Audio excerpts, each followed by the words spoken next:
Alors, toujours dans Photoshop Beta, une des nouveautés, c'est les filtres paramétriques, en fait. Voilà, je vais relancer Photoshop Beta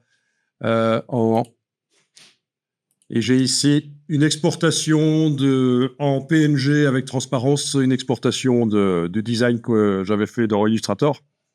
Donc, je vais l'ouvrir dans la version bêta de Photoshop. Clic droit, ouvrir avec. Où est Photoshop Beta? Il est là. OK.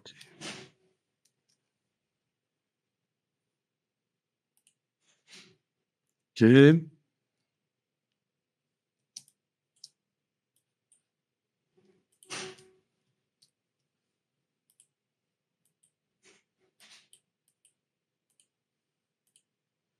Bon, donc je travaille là-dessus. Je vais rapidement supprimer le bout de doigt qui est là. Voilà.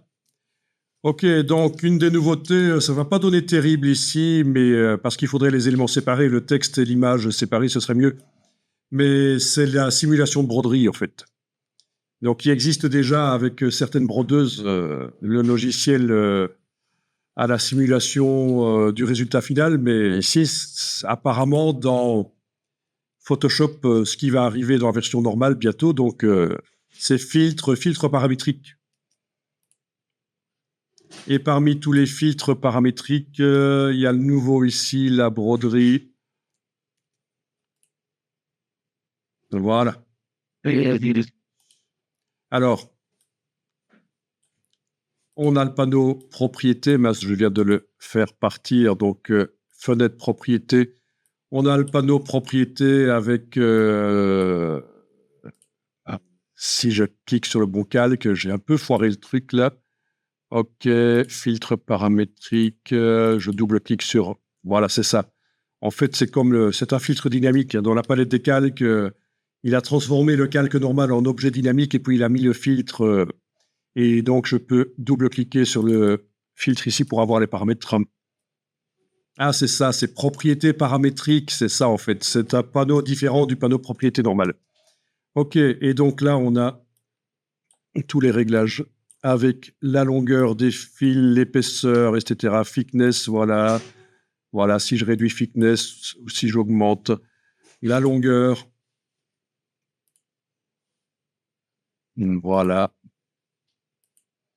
Le nombre de couleurs, OK. La résolution, faisons résolution élevée, oui, c'est un peu meilleur. Oh, c'est sympa, quoi. Ça peut être intéressant. Ça ne vaut pas le simulateur vraiment de la brodeuse que vous allez utiliser pour faire ça, mais ça peut permettre de faire des choses sympas. Je trouve. Bon, le design ici n'est pas tout à fait adapté, il est trop complexe en fait. Voilà, le texte ici, trop complexe, je pense, avec tous les contours. Enfin, vous avez vu, hein, vous pouvez tester, comme ça vous voyez où c'est.